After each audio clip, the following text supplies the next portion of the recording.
Hello. Damn it. I forgot the microphone on the laptop again. I do that nearly every day. One day I will remember to turn that down. Anyway, welcome, Laura. I can see you up on the speakers panel. Let's see if the co-host request works. Sent it to you. Ooh, that seemed to go quite nicely. You seem like a co-host on my laptop. Still a speaker. Oh no, now you're a co-host on my phone. How you doing today, Laura? Oh, wonderful. How are you? A bit better than yesterday. I might have poisoned myself. Well, I gave myself a very upset stomach anyway, and there's only me I can blame for that, probably. I was looking around to blame my cat, but I don't think it was him actually, so it was me. So I'm all right today, Laura. And yourself? Very good. Looking forward to today's radio and the one coming up too that we're kind of opening for. That's very exciting too. Yeah. Volio have got Mother Superior on in a couple of hours. I think it's a couple of hours. 6 o'clock UK time. That'll be 8 o'clock Kyiv and elsewhere in Ukraine, obviously. So we'll close down for that. Send everyone over there for that interview. Should be interesting. I think we got a couple of hours, unless their starts at 5 o'clock. I'm not 100% sure. I think it's 6, but it might be 5. In which case we've got an hour or two. That's all I know. So we will fill in a little bit. So yes, so quite a bit's happened since we were last on air. Anything jump to your mind?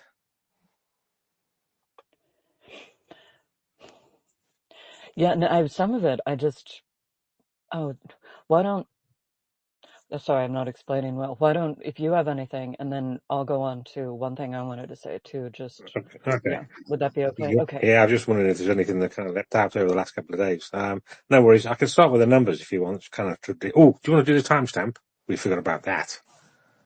We did. Thank you. Thank you everyone for coming too. It's so nice to see everyone here. So welcome to Tryzub Radio. Today is Friday, November 7th, 2025. It is 6:02 in Kiev, 4:02 in the UK, 11 a.m. Eastern Standard Time, 11:02 Eastern Standard Time, 8:02 Pacific Standard Time. Thank you. Cool. Yeah, nearly forgot about that. It's been a good couple of days since we were last on air, so forgot about that timestamp thing. Right, the numbers then for that I read this morning. So 1,170 liquidated personnel. This is obviously on the Russian side. 1 tank, 2 armored fighter vehicles, 13, unlucky for them, artillery systems, 1 air defense system, 248 UAVs, 65 vehicles and fuel tanks, and 2 special equipment. So that's not a bad haul. The number of killed, wounded in action, i.e. liquidated personnel, is kind of above 1,000 again. 1,170 is kind of the high end of the kind of tightish range. From around about 900 up to about that number actually over the past few weeks. The Air Force report, Russia launched about 128 attack drones of various different types, like 80 Shaheeds and various other types of drones against Ukraine. They targeted they came from multiple directions, including Kursk, Orel, and occupied Crimea. And as of 9 a.m. this morning, that would have been, that's quite a few hours ago now, half a day ago, ish. The Ukrainian Air Force shot down, jammed 94 of them. So they were either shot down or didn't hit their intended targets, shot down kind of. Some of them actually go back to Russia, which I still find amusing actually when that happens. However, the strikes were recorded at 11 separate locations in Ukraine. So I have 128 attack drones, 94 jammed, and some of them got through to 11 different locations there. So there's a kind of overall numbers report, Laura. I read various bits of news. My timeline today is a little bit eclectic with various different stuff from oil to everything. I can see you've actually liked a lot of those posts as well, Laura. So that gives me an idea of what you kind of are interested in as well. I was quite interested in on the economic side of things. So the other day, the US Department of Treasury basically turned around to this company, Swiss oil trader company called Governor, basically said, no, if you buy Lukoil's, the Russian oil company Lukoil's international assets, i.e. from Bulgaria and various other different countries within Europe, they won't, we don't like that. We're going to sanction you because you're a puppet, a Putin purse, a Putin puppet in effect. So this group, Governor Group, basically withdrew its offer of buying various Lukoil assets within Europe, including Bulgaria, which was kind of interesting how that turned out as well. Did you read much about this, Laura?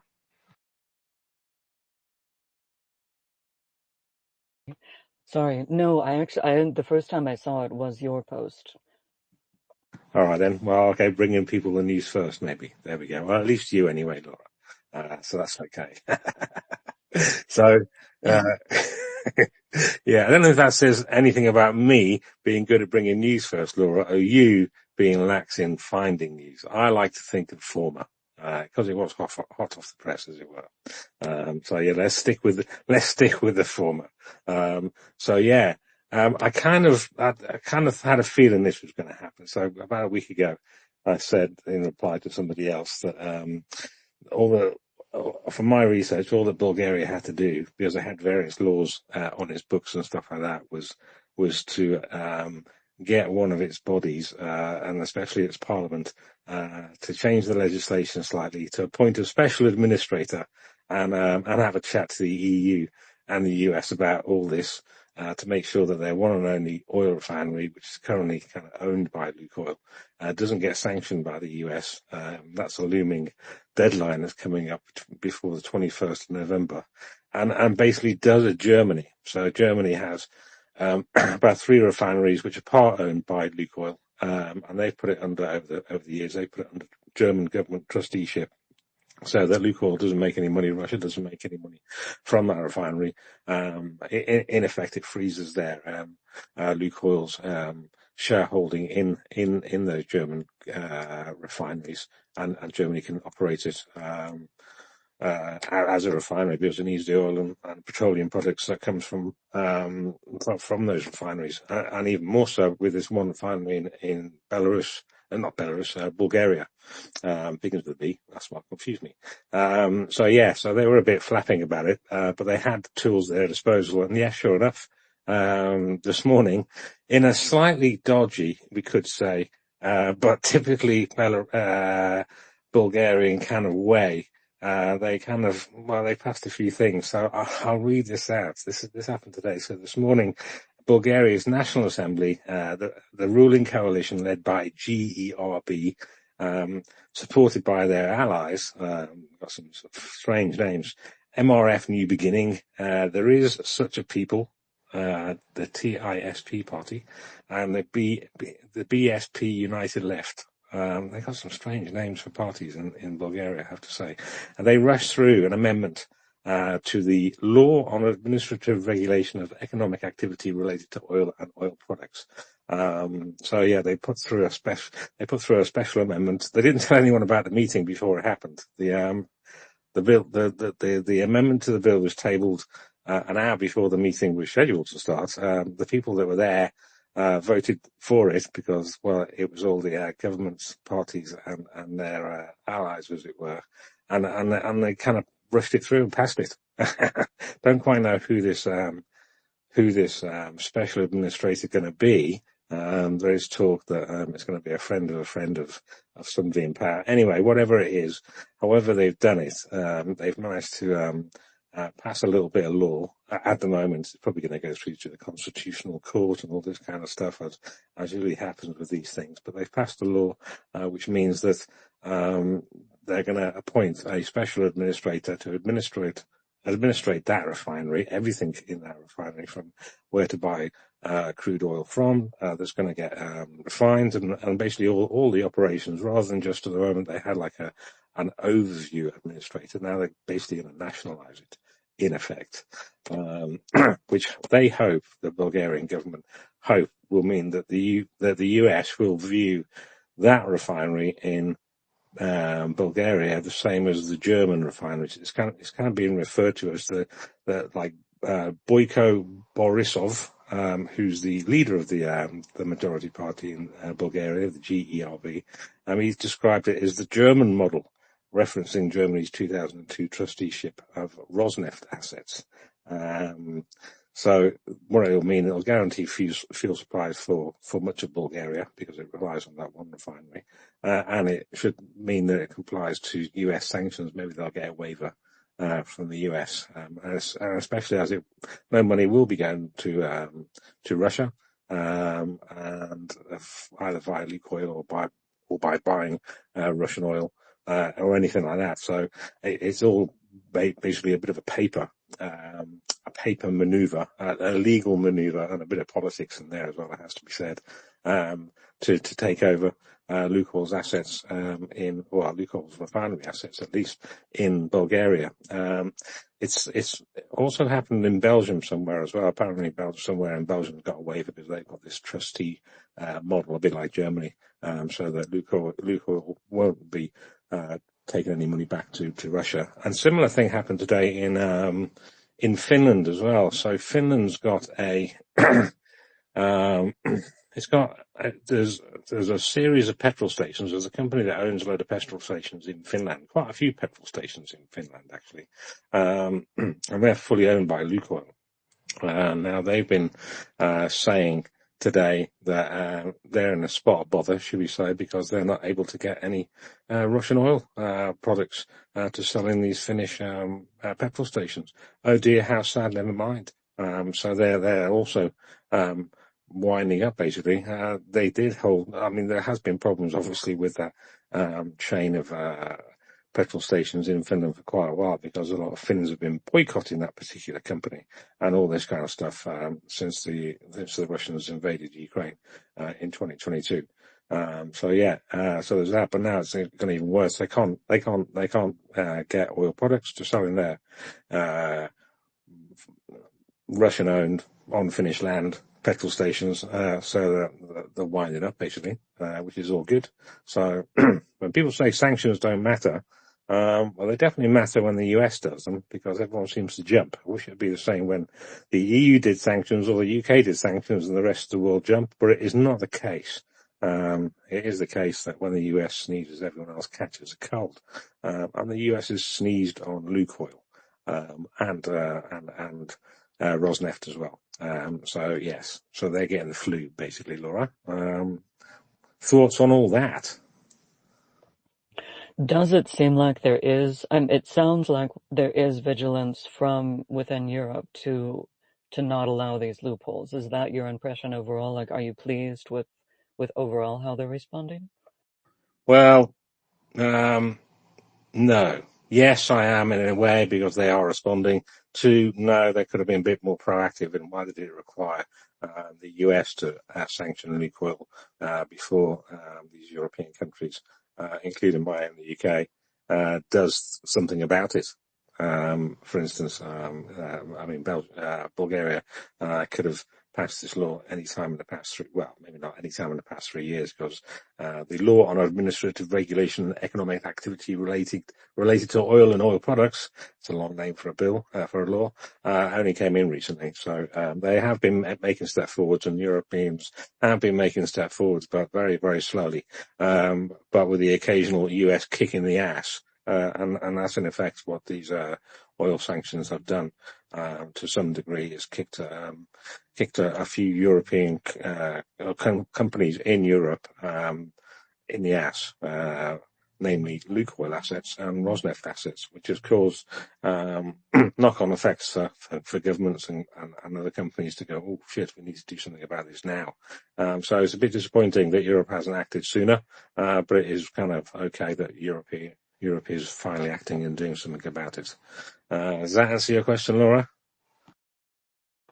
Yeah, and that sounds like something just we as the public can be something to pressure our representatives. Just don't let it just be like a fiction, like a theater. That oh, they did this, but then they found this way around it. That I'm hoping that it is encouraging that people within other parts of Europe are watching and being, I mean, other than Russia, yeah, that they're watching and being aware that don't let this just become theater. Thank you very much. Yeah, I mean, Russia did try it. So when Bulgaria basically said to Lukoil, you're going to have to sell your assets in our country because we need that refinery working. So it's a national security issue. And Lukoil went, oh shit.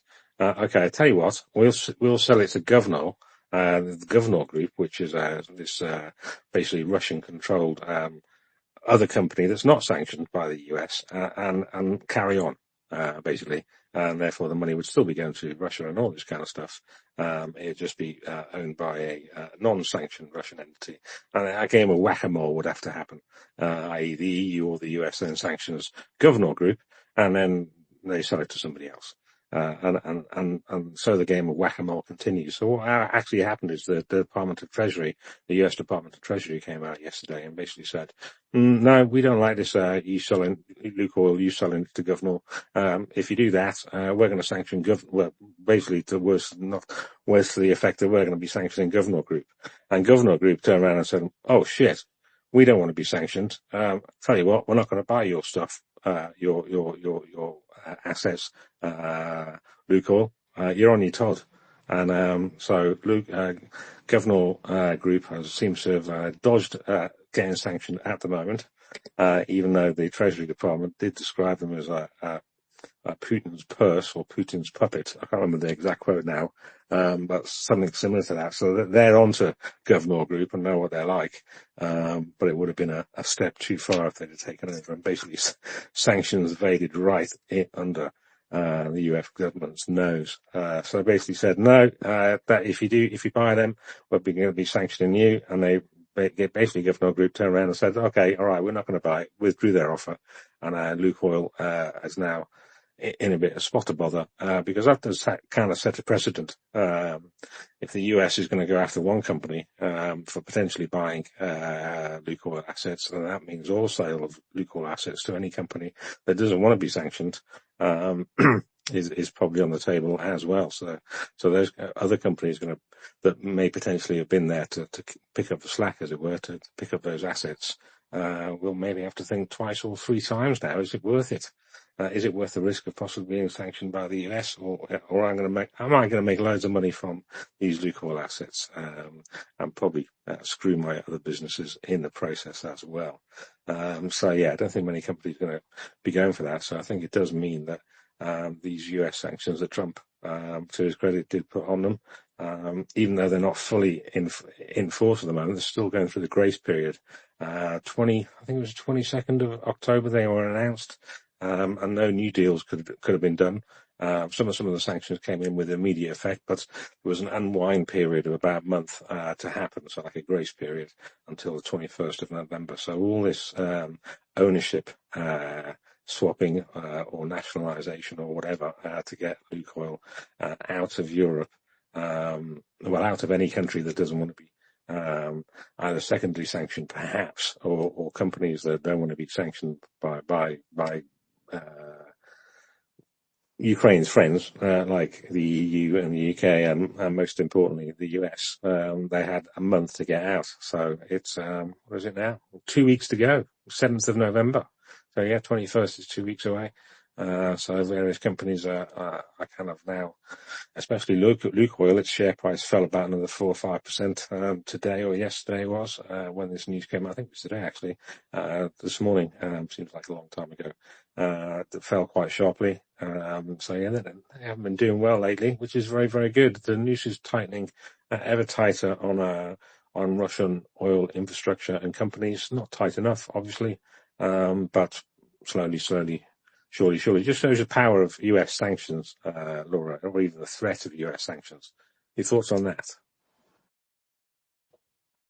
That, yeah, anything where we're taking more responsibility, the world is taking more responsibility to stop it, I'm completely in favor of, absolutely. Just to do housekeeping too, I see Mother Superior is starting at 6 p.m. UK, 8 p.m. Kiev, so that gives us 2 hours. And There was something else that I do not remember, but that, yeah. Oh, that was it.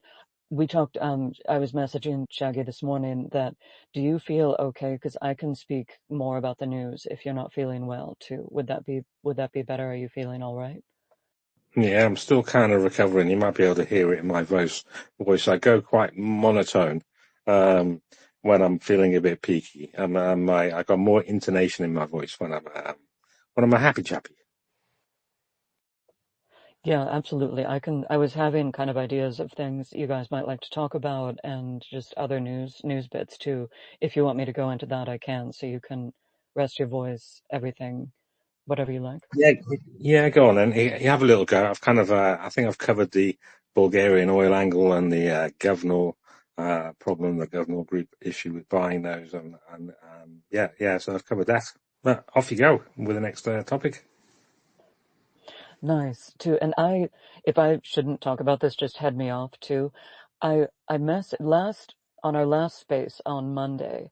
I was concerned just even with my own tone, and I apologized to Cola and Mountain Climber and Shaggy. I I did not like that my tone and just some of my language became a little more severe in defending one of my ideological positions, which it's one of, yeah, I think we all have kind of pet peeves, right? Of like, and it's something I want to work on in myself, but I've thought a lot about since that I think a lot of it just has to do with getting over kind of difference of opinions and how we do that. And it made me think of, all the problems we have now. How did we get to this point of, and I think I need to take more responsibility for it too, because I think even in my own language, it made me think like, gosh, don't be so severe. These are people who are wonderful supporters. So that's something I want to work on. I wondered if others had thoughts about that too, because we've clearly gotten ourselves into this point in the world where, I mean, to me, just the actions of the world are absurd. And I don't know how much has to do with kind of just this really fractured situation we're in with between left and right politics, conservative and more progressive, and just how we overcome that. And it made me think about whether, I mean, because I welcome like people of all ideologies, and I don't want to speak for Shaggy, of course, but like I would love it if there are Trump supporters here, non-Trump supporters, everyone, that I feel like I think a lot of us are so tired of the division that's, amplified, of course, by Russia. And I wondered if people and the listeners today had ideas of like, how can we overcome this? I think so much people have valid arguments, but it's often like covered up by things we hear from politicians that aren't necessarily true of like why we should hate each other or just so many things. And I keep coming back to responsibility. And I think in this country, in the United States, we've had problems with responsibility to each other, whether it's sending everyone's jobs away in the 90s and taking away their livelihoods. And I completely understand a lot of the ways why people would support Trump and that we took everything. People, I feel very privileged to have been in, and I want to bring this back. I don't want to bring it too much away from Ukraine, but I think it's something that's happening even within Ukraine support communities of like trying to understand where people are coming from and making that better and making it more unifying. But yeah, I think in just trying to understand each other, that even beyond rhetoric, there's something that really bothers people, and I want to know what that is. You know what I'm saying? But if anyone has thoughts on that, please come up to, or if Shaggy, if you'd like to respond too. I mean, I don't agree with everyone's ideology. I don't really want to hear it here either. Some ideologies are shit. so, so I'm not an all-inclusive kind of person. I think it's a pro-Ukrainian, friendly space. So if people are going to bring unfriendly ideologies and stuff like that, yeah, well, no, they can sling the hook. Listen, we've all got different opinions and different ideas. We can, talk about it, and we can. I find most of the time, if your particular favorite things are not agreed by everybody, but that's kind of normal. You can't agree with everybody all the time, or even everybody most of the time. One normally surrounds ourselves with people who share similar interests, but the only one kind of binding interest I find, and I found over the past 3.5 years of the full-scale invasion of Ukraine. Basically, we can all have our different ideologies and stuff like that, and we can all state them as well, just as long as we don't go too down the rabbit hole and get all ad hominem on each other doing it as well. We can argue the topics, but try not to argue the person. Is probably a good way of doing it. But yeah, as long as we keep it Ukraine focused, then I think we'll be safe enough. Loads of people have got different ways of helping Ukraine. Even Ukrainians, they argue amongst themselves how best to help Ukraine and Ukrainians in there. So everyone having lots of different opinions and lots of different ways of doing it doesn't mean to say any one person or any group of people are correct. I think we all chip in lots of different ways we can, and yeah, agreeing to disagree is probably a good basis for much, actually. Understanding is a good idea, but if you understand the other person's point of view and you don't agree with it, well, you don't agree with it. There's no talking through who's going to make two people who are on opposite sides of the aisle come together and get married in discussion harmony, as it were. So, and a lot of the time, it's just rehashing the same old things. So, yeah, as long as we don't get ad hominem, we can talk about much, and we do. We kind of go from topic to topic. So I don't know what you thought you needed to apologise for, Laura, because I can't recall anything that you needed to apologise for. So yeah, so don't worry about anything like that. We have if anybody gets rowdy, we have the boot button, and well, you didn't get booted, Laura, so therefore you're fine. That's the bottom line. Thank you. That's one of that idea, right? Just like we're all here for Ukraine, and yeah, we don't want terrible things said about Ukraine, of course, but I love that there are a lot of ideological differences within this group. I really do. I keep saying it. I know that I think that makes us more powerful as a group. And, maybe it'll help the world too, that we see each other more understandably and that we agree on this. I can also read. I'm sorry about what I was apologizing about, because I know Akola might have wondered, like, why are you apologizing? But it was even just like one word. I didn't like that one word I used was more volatile, and it's something I want to be much more aware of for myself. Just don't, I need to take responsibility for that. If we want to, I can read the key takeaways. I did see some interesting things. I thought one appeared to come out rather recently too, and I haven't read the articles, but just on the headline, it's saying The Independent has an article now, EU tightens visa restrictions on Russians over Ukraine, war and acts of sabotage. And another one, Euroactiv, is showing EU restricts visas for Russian nationals over the Ukraine war.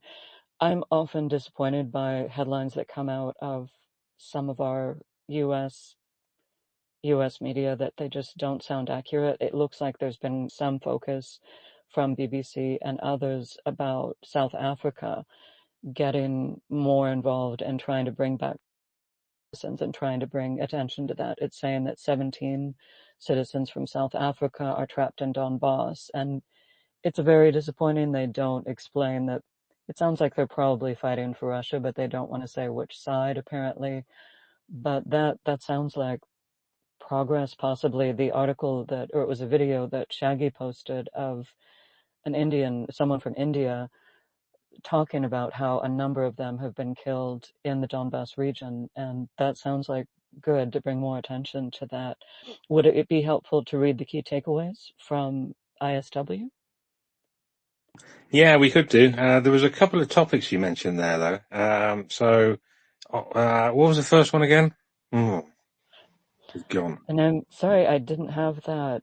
I could look into that more too. It was something that stood out just when I was reviewing it now, and it's EU is tightening visa restrictions on Russia. Oh yeah, And I was yeah. curious about what those were, but I can try to find out really quick too. Right, yeah, I've got that one. So, yeah, this one has been reported quite a lot, and a lot of people are obviously getting a bit overexcited about it, and I'm thinking that suddenly there's going to be no Russian passport holders in the EU based on this based on this new directive from the European Commission. So it's to do with multiple entry visas. So multiple entry visas are used by Russian business people or people who just travel to the EU a lot, and instead of them having to get a visa every time or apply it and pay for and then wait to get it, a visa every time they come into the EU, they can get a multi-entry visa, which lasts quite a few years, and they can obviously come into the EU whenever they want. So this directive is to basically stop that, which basically, bottom line, I looked into it, and it'll stop probably around about 15 to 20% of the number of the Russians that currently come into the EU from bothering anymore, because it will be more expensive, i.e. they'll have to apply for a single entry visa, and EU countries will now have to look on a case-by-case basis whether they're going to allow that or not. This does kind of fill in a loophole that's been in the EU at the moment, i.e. countries like Hungary and maybe Slovakia a little bit as well, but mainly Hungary have been issuing visas left, right and centre, and Italy and Spain, funnily enough, issuing multi-year visas willy-nilly to Russians, and allowing them into the EU. With some talk of some of those Russians have been doing dodgy stuff on EU territory. So the Commission's come out with this new procedure, which has to be followed, by the way. I thought it was not binding, but apparently it is binding, and all EU countries have to abide by it. It's part of one of the protocols. They've done it under a certain part of one of the EU laws. That's kind of really quite handy that it is binding as well. So what that means is that the people that want to come or most Russians that want to come into the EU, there are exceptions, humanitarians, lorry drivers, and diplomats and people like that.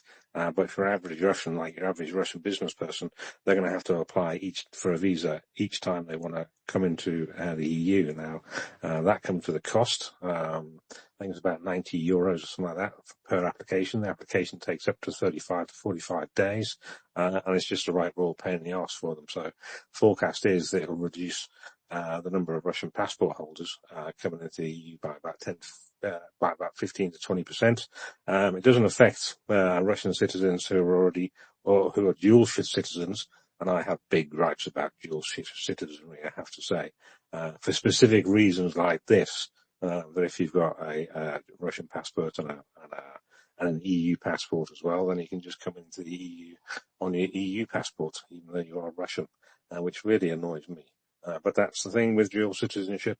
It's not good from my point of view. I know people like it from a historic point of view and from a family point of view and a blah, blah, blah point of view. But when the chips are down, causes a bit of trouble when you don't want to let Russians in to your country and they can just whip out their EU passport, which they bought or got in years gone by, or maybe even purchased from places like Malta and wherever that have golden passports in Portugal, although they've stopped that scheme now. They can just come in and cause trouble. So yes, it is a restriction on multiple entry visas for Russians coming into the EU. The workaround costs money, costs time, and can some of them be bothered, some of them won't be bothered. So it will have an impact, but about 15%, which is quite a large number considering. I think these visas were. I think it was in about 500,000 Russians are currently in the EU on various visas and stuff like that. I think the number pre-2022 was about 1.6 million, and it's down to about 500,000-ish now, Laura, in the EU, which is a hell of a lot of Russians. I don't care if they're dual citizens or not. If they hold a Russian passport, they're Russian in my view. So that's quite a lot. Over to you, Laura. It does. It seems like we could have done so much more. It's funny. It's one of the. Oh, I'm so sorry. I'm not going to remember his last name. It's Richard, who's that fantastic statistician who does a lot about losses of Russian tanks and things like that. He said something in another space, like if only two countries, even two, had come up and said Russia is not going to create this broader invasion in 2022. If just a few people had said, we're going to crack down more on Russian passports or just allowing Russians to travel freely in our countries, which is extreme. I get that. And I don't want to paint the brush of all Russians support Putin and this horrific invasion, where I do think we saw that interesting video of the partisans appeared to be in Russia destroying trains that were a supply line.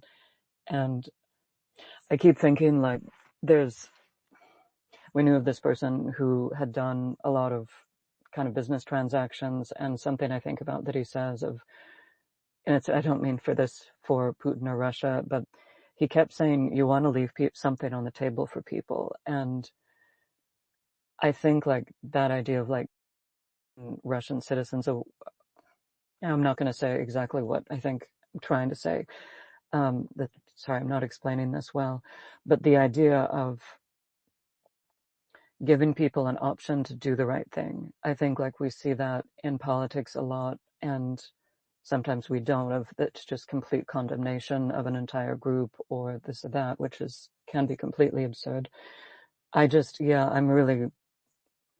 glad to see there's progress, but it always feels like, why didn't we do more before? Or why is it going so slowly? But I'm glad you know so much more about that system than I do too, so I'm glad you feel like it's progress. Thank you very much.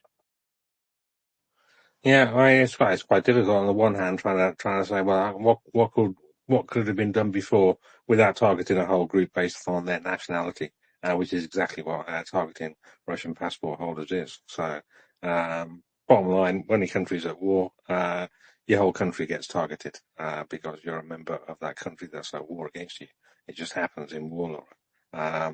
Yeah, not everybody who holds a Russian passport has taken part in the war, but by very fact of their holding a Russian passport means well they're Russian. So yeah, it's just one of those things when you're at war. It's nice to be nice to everybody, or as many people as you can, but sometimes you've got to say, well, this is the side I'm on. If you don't want your Russian passport, give it up.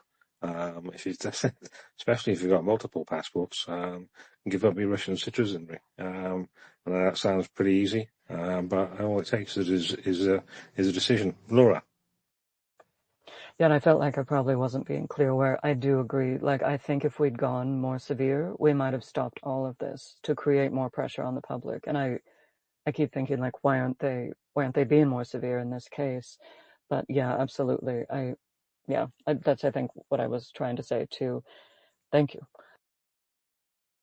Yes, as usual with most things, if you'd done more previously, then you wouldn't have to do as much now. That's kind of how things are. But we didn't, and here we are. Even this legislation, this new procedure by the EU by the European Commission is handy. It's not going to solve the problems of Russians, or dodgy Russians, shall we say, in the EU. It might help a little bit. There's probably some innocent Russians, I can call them that, going to get caught up in it. Collateral damage, we can put that down to. And well, I mean, my sympathy levels for Russians are pretty low, Laura. Yeah, I know that some of them are partisans and are burning things on Russia, which is all very good. But if every time I had to qualify exactly what I meant when I'm talking about Russians, then I'd be here all day and it'd take me forever to get through any bits of news. So I just run it all down and just call them Russians, Laura. I just found it easier like that. It's not highly accurate, but it's just a short form way of talking about who I'm talking about, Laura. Yeah, and I think, to be clear again, when I'm saying like leave something on the table, it's like you can come only if you'll help us stop them. Like that sort of leave something on the table. I probably wasn't being clear about that. But I think that idea, like, can we recruit people within Russia to stop them is what I mean. And would that create a greater pressure on Russia? Thank you very much. I mean, there's good Russians like Garry Kasparov. I put him in the good Russian category. He definitely fights on Ukraine's side against the Putin regime. I don't see any kind of dodginess in him, which I do from some kind of Navalny types and whatever that have been squirreled out of Russia, and they're still kind of talking imperialist stuff. Gary Kasparov is not like that.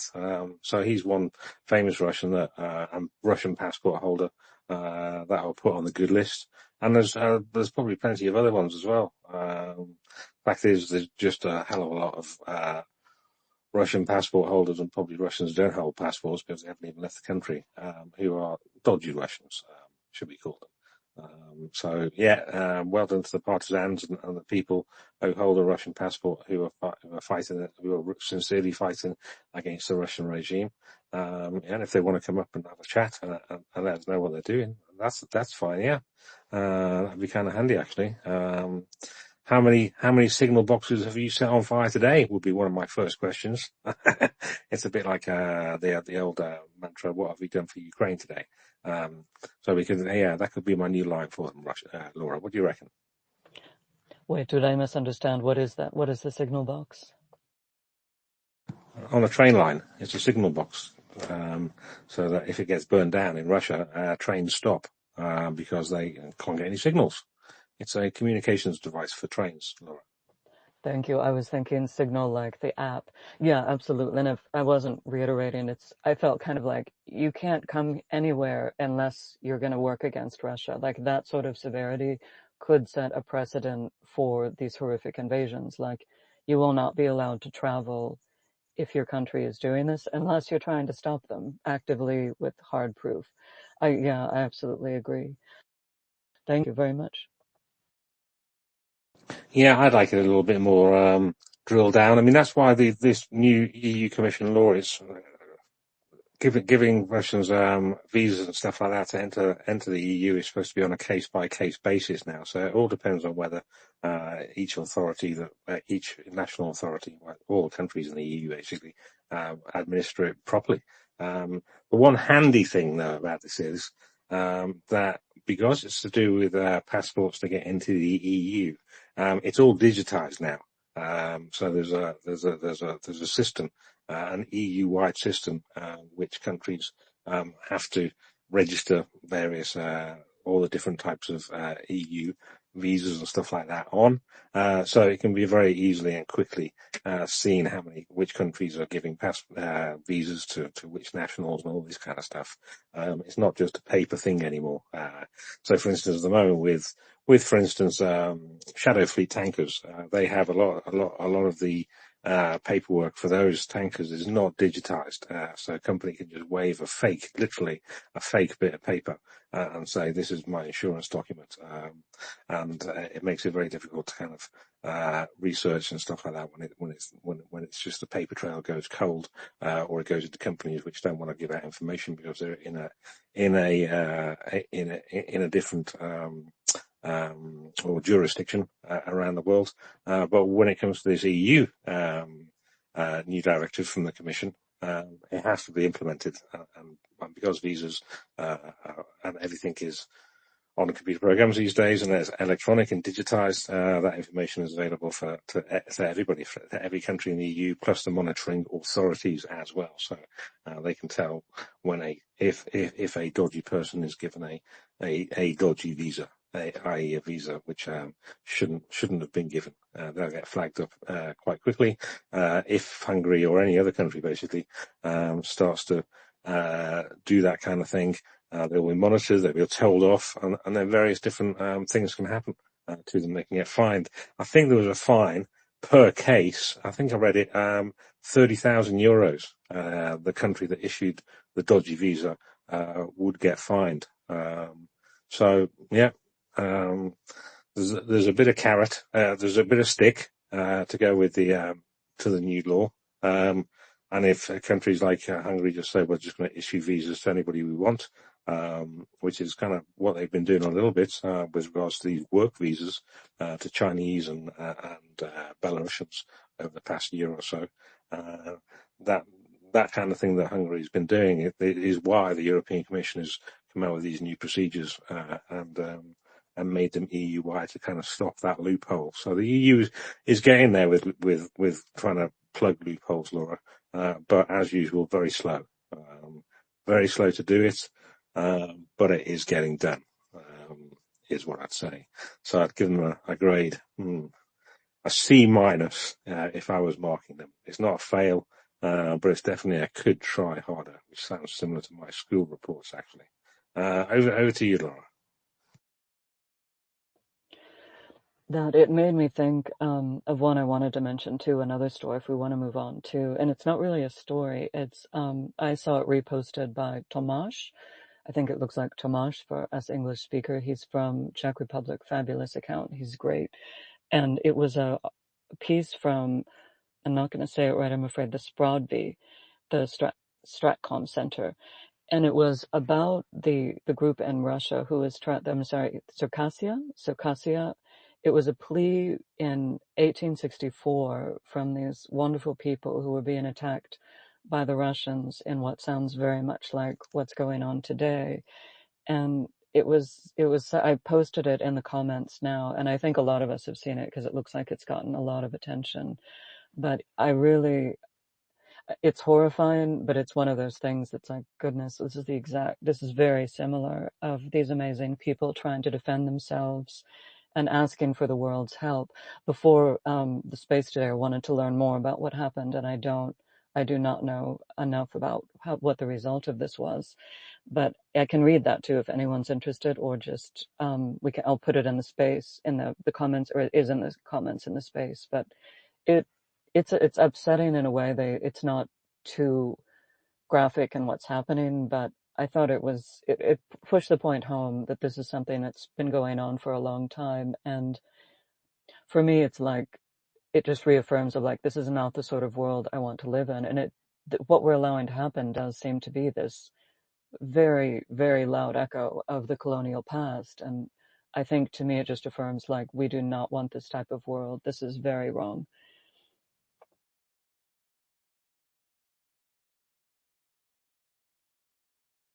Yep. Yeah, definitely like a much better world. Just doing something about it, and trying to get others to do things about it, is the difficult bit. Um, so, I got some more news here. So I was reading that the German company Rheinmetall said it was going to build, or has been trying to build a ammunition plant, or proposed to build an ammunition plant in Ukraine. However, it's been postponed, partly because, the Ukrainian side has said we need to build it in a different location than where it was originally going to be built. So the Rheinmetall have obviously needed to put that on pause until Ukraine decides where is the best, where is the location they want this ammunition plant to be built. And this is partly because of the Bayraktar plant. So there's a Bayraktar plant being built in Ukraine for a couple of years now, and it keeps on getting hit by the Russians. In fact, it was hit sometime in August and virtually destroyed a few weeks before it was supposed to go into production. So that's kind of made Ukraine think, okay, maybe we need to build the ammunition plant, the Rheinmetall ammunition plant, somewhere which is a little bit safer. Now, I don't know the location of where it was originally going to get built, nor do I know the location of where. I don't think Ukraine has actually decided where it wants to be built. But bottom line is, the Bayraktar plant, Bayraktar themselves have come out and said, we're building this factory. We're just going to keep on trying to build it, come what may. They've been very, very supportive of Ukraine. How's Mr. Bayraktar?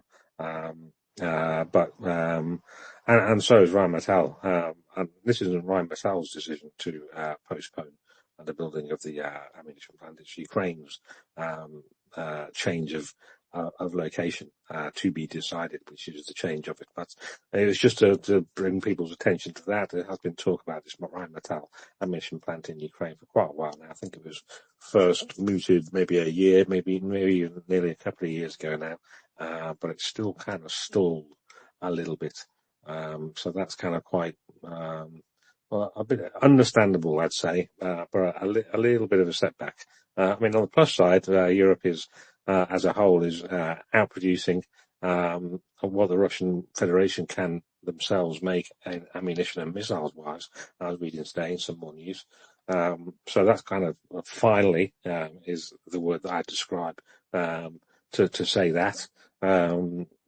So yeah, just need to see kind of more effect on the ground though, i.e. lots of ammunition getting into Ukraine's hands, and for Ukraine to use that, which they will, against the Russians, in good order.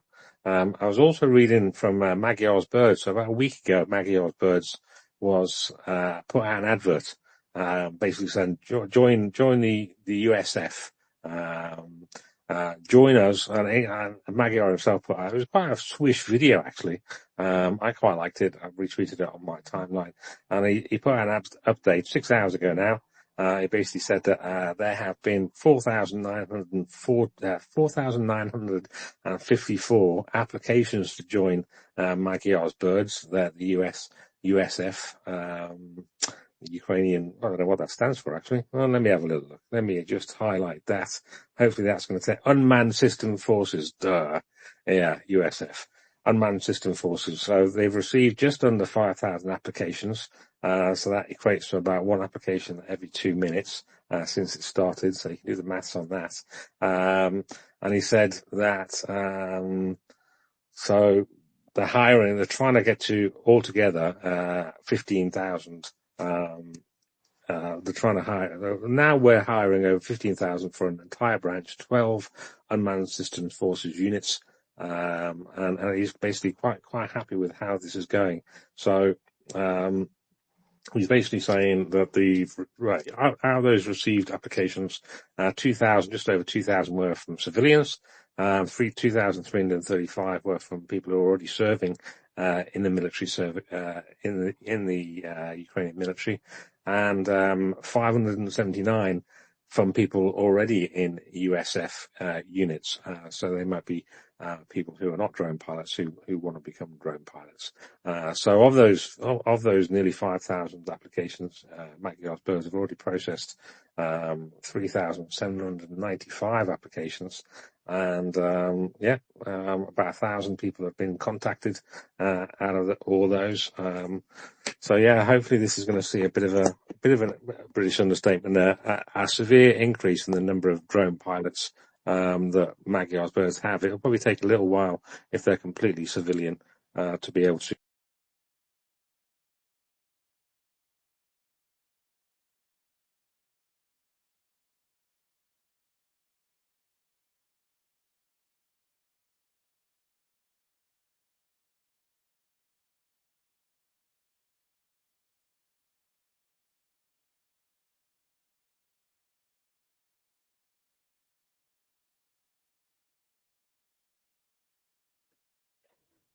Miss me? Oh, good.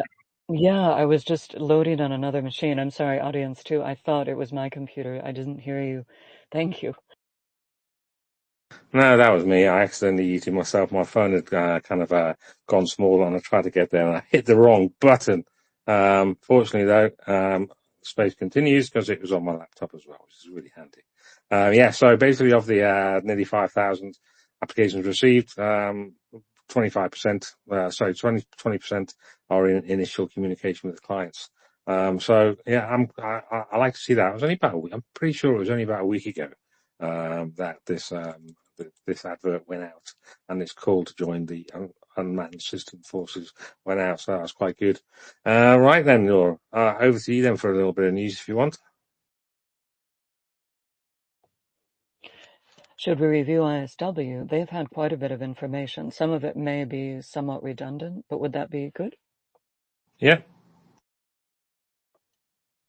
Okay, this is their key takeaways from yesterday. Russian forces continue to advance in Pokrovsk direction and appear to be operating with increasing comfort within Pokrovsk itself. Number 2, Ukrainian forces continue defense efforts and counterattacks in the Pokrovsk direction. 3, Ukrainian forces have liberated a significant portion of the Russian penetration in the Dobrolipia direction on the eastern flank of the Pokrovsk effort. 4, Ukrainian efforts to cut off the Russian salient east of, it's Dobropia, are likely generating tactical effects on Russian efforts to encircle the Ukrainian pocket near Pokrovsk. 5, Russian Security Council Deputy Chairperson Dmitry Medvedev reiterated the Kremlin's objective of taking control of all of Ukraine. 6. Ukraine's European allies provided Ukraine with long-range missiles and air defense systems. 7. Authorities reported more unidentified drone sightings near German airports. 8. Ukrainian forces advanced near Kupiansk, and Russian forces advanced in northern Kharkiv Oblast near Seversk and Pokrovsk, and in the, I learned how to say this, sorry, the Konyatin Tenyapka Drukiva tactical area. Clearly I didn't learn enough. I noticed one thing that I thought was interesting, and it may just be because I go there, that ISW is now featured more in news. If I just say Ukrainian news on a Google search, I was pleased to see them get a front spot in aggregates of news too. I can also read more if that's helpful, or if there was anything we wanted to look at more closely in those, because we haven't seen their takeaways, or we haven't discussed them in several days. Yeah, exactly. Yeah, yeah. It'd be kind of handy actually, going over what they said. I know they're a little bit, I was going to say doomery then, but you can't really accuse the ISW of being doomery. They just tell it as it is.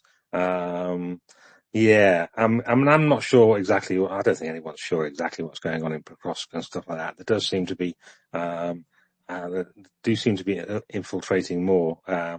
It hasn't been enclosed. There hasn't been a closing of the cauldron, as it were, in military speak. That may be accurate. I think President Zelensky, I think I read somewhere, I don't know if it was President Zelensky or some other higher up in Ukraine, he basically said, I think there was 314 Ukrainian defenders still in that pocket, fighting away, plus lots of other elements as well, which are there to support any kind of fighting retreat that would have to take place. But they're still kind of taking out, from other reports, they're still taking out a lot of Russian attackers. So from a purely numbers point of view, without thinking of the humanity of it all, then it's still and always is actually a numbers game, and the Ukrainians are still attriting the Russians and extracting a heavy toll on them.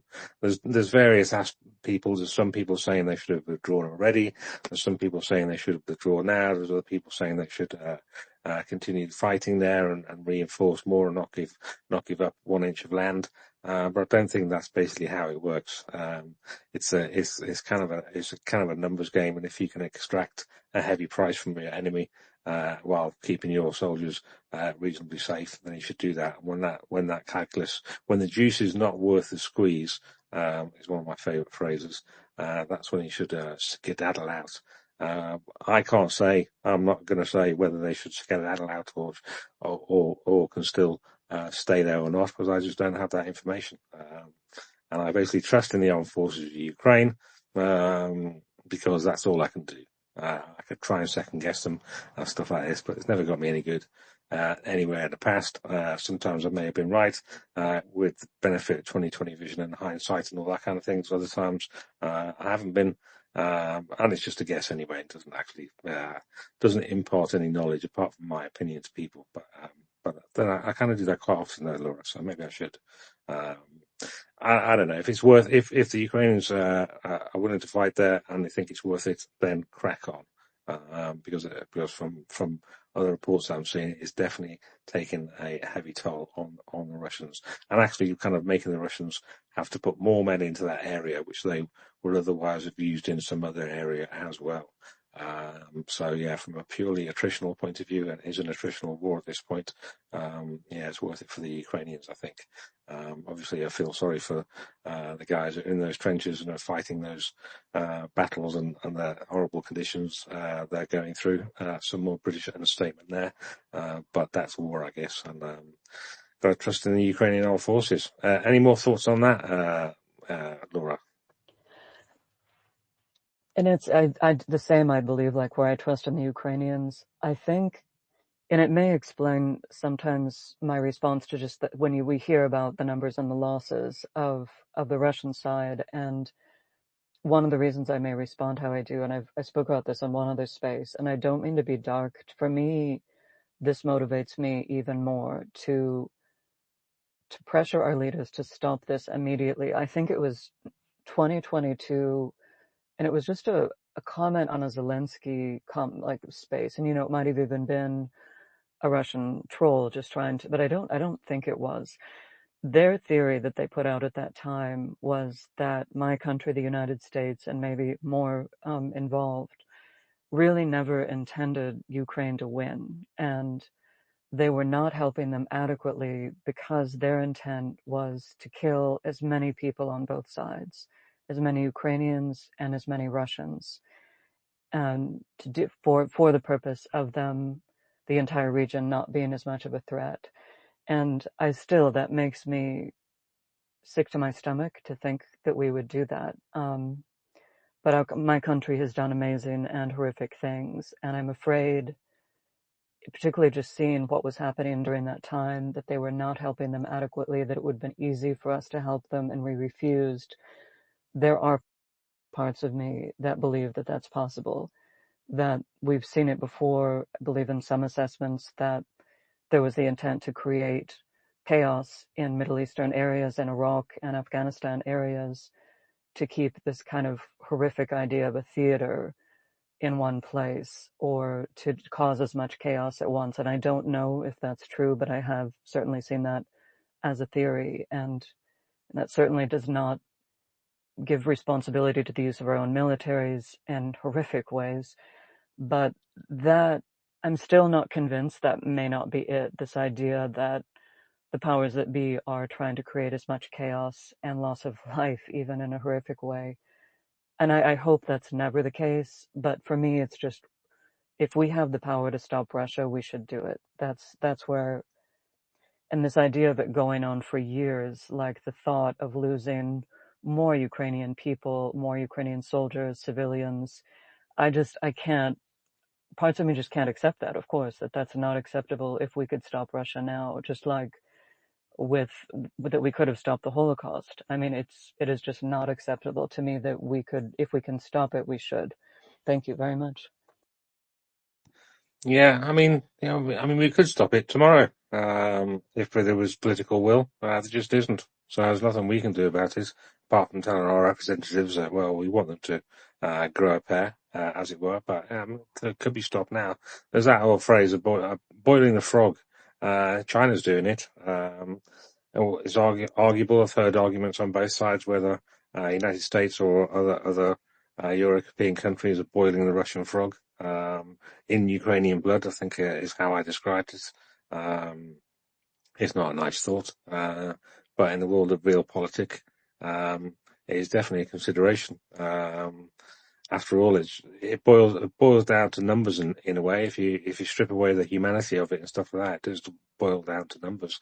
And when you're a general, moving things around on the battlefield, trying to figure out, you've got to not think about the human costs. You just got to think about battle groups and all this kind of stuff. So yes, there's definitely people in lots of governments who switch their emotion chip off, as it were, when it comes to prosecuting a war on the Ukrainian side, as well as every other side as well. It's just how it is. So there's lots of talk that the Chinese, for instance, let's talk about the Chinese rather than America. So the Chinese are reasonably happy with the way things are. They kind of they still allow products and goods and mainly goods actually than services into Ukraine via the allies, like drone parts and stuff like that. But they also, on the other hand, they supply Russia with a lot of stuff. So they're basically kind of, in my view, sat back watching the Russian army get attrited by the Ukrainians with the use of NATO weapons and stuff like that, and also seeing NATO stockpiles dwindling away because for a long time we didn't produce as much as we were given to Ukraine to use against the Russians, so our stockpiles were down. So they're probably sat there, as you would if you were in their shoes, really quite happy with two of your enemies kind of fighting it out. And losing military prowess and men and materiel, while you're just sat there building up your own. From that point of view, makes perfect sense for the Chinese to be feeding both sides. So from that level, I don't like it one little bit.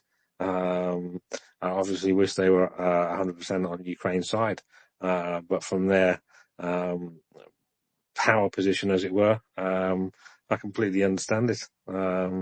So yeah, we've just got to find ways of enticing them over to the Ukrainian side, and Trump does that a little bit with threats of tariffs and sanctions. Although I don't think Ukraine's at the foremost in his mind when he's threatening those. He's thinking about America and America first and all that kind of stuff. So we basically got to try and play Russia. It's all a game of how to play each different country. We use carrot and sticks from our national economies to be able to persuade, either with the bonking stick or with a carrot or with a stick, to persuade China that siding with Russia and keeping on aiding Russia is not in its interest, and helping Ukraine is. So that's the difficult part. Obviously, that solution hasn't been found yet, as can be seen by the fact that Russia still does support China. China still does support Russia a lot more than we'd like, a hell of a lot more than we'd like. It's just one of those things, Laura. We don't like it. All we can do is just fight our battles that we have a say in, contact our representatives in our individual countries and get them to talk to the powers that be who are in charge to try and do more, and then move on, rather than dwell on it too much and get all depressed about it and stuff like that. We can do our bit and then go and find something else useful to do rather than dwelling on what we can't change. We can have a moan about it. Definitely have a moan about it. But dwelling on it and going down that dark hole. I've been down there a few times before. It's not nice. So yes, just keep doing what I'm doing. I quite like using the enemy's weapons against him, actually. So that's one of the good things we can do as well. Is try and do that. Any final thoughts on that topic, Laura? No, and absolutely. I didn't certainly want to bring it up as a depression. Like I think I disagree that I feel like we can do something about it just with our, collective power being really convincing. And it's okay too if we disagree on that. But it's one of the things that I think kind of motivates me of like, we can't have this happen. We don't want this sort of world. And for me, it's like, it's more urgency to be able to project that urgency to leaders and just to tell them how important it is to us or that we feel to the world that this needs to stop. But thank you very much. I think particularly I had not so much considered the relevance of that to countries like China or others that might, prefer to see that chaos as well. That's really troubling too. But again, I think for me, just viewing these things, viewing the terror that Russia creates as more motivation too, that it has to stop and exactly not to dwell on it. I saw it was for another campaign, that extremely horrific situation, that one person who had been involved in it for a long time and was kind of trying to understand more about it was saying for him, and he found for others, there was a certain kind of keeping yourself somewhat insulated from the worst horrors, was he found reduced burnout in individuals that were involved. And I think it's probably different for everyone, but I can see too, of particularly just for your own mental health and ability to continue forward helping Ukraine. Yeah, if you need to insulate yourself from not looking at things, I fully understand that. And I think I'd do that to some degree also, but maybe not to the extent of others. Thank you. Yeah, I mean, war's a horrible thing. There's certain aspects of the war that I can't deal with very, very easily. So I shy away from them. There's other aspects of it, which I'm, more capable of coping with. So yeah, so I definitely try to make sure my own oxygen mask is fitted first, before helping others. Otherwise I won't be able to help others. And that's the whole idea of that. I'm just swinging a few fundraisers up in the nest, so I've gone and put Lviv Volunteer Kitchens post up there as well. They've been making food for Ukrainians for a very, very long time. It's one of the places I'd probably volunteer at if I went to Ukraine. That they've been at it a very long time. I just noticed as well So John Liniger, I've known for quite a while, not closely, but he's definitely been around. He's a wonderful fella and donates a lot and stuff like that. He's auctioning off his as of challenge coin, and I've got one of these as well. So I'm just going to play that video. Oh, I turned the volume down on my laptop. That's quite good. I'm just trying to see what number he's got, because at the moment I've just put it up in the nest as well as his video. So this is the second as of challenge coin. Let me see if I can see a number on that, because mine's number 55. I'm just going to see what his number is. Hang on a second. He's turning it over. I got the number 55 just to piss the Russians off, because it might look like an SS, and they're always 121. His challenge coin is number 121. So I've got number 55, just to piss the Russians off even more. Because they keep on accusing Azov of being Nazis and all that, and I just thought I'd wind them up a little bit by getting that challenge coin that John Linger is auctioning off to raise funds for Sergey. He's a medic from Mariupol, and basically he needs some life-saving drugs. So I'll read out the actual fundraiser post. In fact, I'll put the actual fundraiser post directly in the nest down as well. So that's going into the nest as well, yeah. So Sergey's basically, Sergey is a heroic medic from Mariupol, who has been protecting Ukraine and saving lives for years. He's running out of life-saving medicine and he needs our help. The goal is $6,000. Please help and spread the word and donate if you can. So if you want a chance of winning John Lineker's Azov medal, then have a little look at that post in the timeline. I'll try and put a few more fundraisers up there as well. There's Doshka as well. I've just found on my timeline, but I retweeted a few of them out today. Doshka, I like a lot. They basically just raise money for buying for buying kit that goes into making IFAKs. Individual first aid kits is an IFAK. So there's little pouches, medium-sized pouches, which contain everything that a soldier needs when he goes out onto the zero line. And basically everybody, I think everybody in Ukraine should have one of these, actually, just in case a missile comes down and injures them in any part of the country, which could happen at any point. I've got one made for me as well. I've been carrying mine around with me for about 2 years now. So I bought one for me, and I bought one for some Ukrainian soldier. Don't know who got it, but the person who made mine makes these things. I made me one, which I carried around. I've used twice now.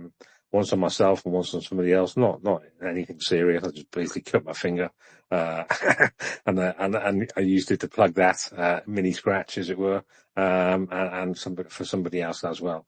I haven't used any of the trauma stuff that's in there yet. It does come with a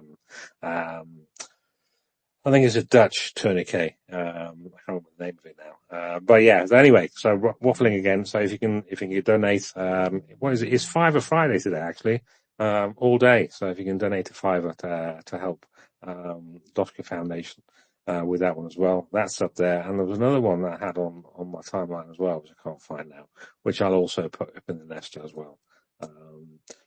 So yeah, if anybody down there as well has taken part in Fiver Fridays today, then come up and talk about who you donated a fiver to or fivers to today, and give them a little bit of a plug, because, well, frankly, it is Fiver Friday. So we weren't around on Toonie Tuesday to talk about Toonie Tuesday, but Fiver Friday is basically a Toonie Tuesday type thing, except you pick who you want to fundraise, who you want to give your fiver to. So the other one I've put up there is for Ruth Dar. So this is Windy. She's raising money, as she always does, for a lot of things. She normally sells raffle tickets. So she's got apparently a friendly matching offer on at the moment. So if you get a raffle ticket, please note that if you buy 3 raffle tickets for 3 friends, each friend will get 1 ticket per person. But you'll get 3 tickets for yourself. So there's a friendly matching up on that one as well. And I was really happy to see. I'm going to shove this in there as well. Surrey Stands with Ukraine basically managed to get their ventilator. So that's up in the nest now. So they got some feedback, Surrey Stands with Ukraine, on on one of the ventilators, one of the 8 ventilators delivered to Ukraine last year. So this ventilator went to this hospital just in Kiviri district, the blank, blank, blank department of the Central District Hospital of the National Hospital of Ukraine. So a bit of OPSEC there. And it's something to do with, I don't know what the hell this is, where Laura, I can't even say that word. Laura, you might have to help me out on this because my dyslexia is kicking in. Can you go up in the nest and have a look at, so I'll see if I put it up there first of all. Yeah, so the latest post in the nest. There's a larocoscopic something or other. Can you read those 2 words out? I am probably not likely to be able to read. I'm looking at it now, and I thank MadLife 1000 or AZ alternate AZ. I'm not going to say it right. AZ Ozone. I love you shared that. Thank you so much, because it's so good to get good news and just to see the impact that people have in these. And I'm sorry, it's the laparoscopic clonite dichotomy. See, I'm not very good at that either. I don't know what it is, but it's... You know what? It's just 2 very long words that I've never seen before. Scopic, I get an idea. Anyway, it's a minimally invasive keyhole surgery to remove the gallbladder, typically performed to treat gallstones or inflammation. So that's what those 2 long words mean. And I definitely prefer the explanation than trying to pronounce those long words. So basically, the funds were raised. I've gone and lost my space now. There we go. That's that tab. So funds were raised for a piece of equipment that's needed, that ventilator that's needed while this surgery is going on board. And yeah, so this hospital basically was at one point didn't have much equipment, and over time, Surrey stands with Ukraine has got more and more equipment for this hospital now, and yeah, they've grown and grown. I'll just read this out a little bit. I want to tell you that the background story: before the war, almost all specialist departments of this hospital were closed. The hospital was on the verge of closure, but thanks to the young director, blankety blank, we'll call him, who moved to Kiviri from the occupied territory and headed the hospital. At the end of 2023, the hospital began to revive. They invited young specialists to the hospital and gave them the opportunity to prove themselves in their specialities, and here are the results they achieved. Before that, the hospital had almost no specialist equipment. The operating room was out of order. The equipment consisted of an old artificial lung ventilation device and a few surgical instruments. Thanks to all the volunteers for Surrey Stands with Ukraine, and especially for the help that Surrey Stands with Ukraine provided, the hospital has changed a lot. So there's a new ventilation device that's in the second picture that's on that tweet, was transferred to the hospital last year, and yeah, they've basically got this hospital in part up and running again. So I like reading about these things from nothing to something, and then ever improving. So at least some residents in Kiviri can travel to this hospital now and get some much needed surgery rather than having to go either further apart or basically suffer in pain. So yeah, keep on donating to Surrey Stands with Ukraine as well. It's another one that's kind of close to my heart, as are all the ones that are up in the nest and more. Basically, the nest will be pretty filled with all the ones that I found over the last 3 years. Any thoughts on fundraisers, Laura? Who do you like giving to usually? Do you have a standard that goes out every month, or do you do them on the hoof, as it were? No, I may be in more of an unusual situation, but I mean, I think everything that people are doing, I like that just the evidence. Not, I don't feel like people need to show like, oh, this helped. I think like in our minds we can know. We may never know the extent of good that our donations do.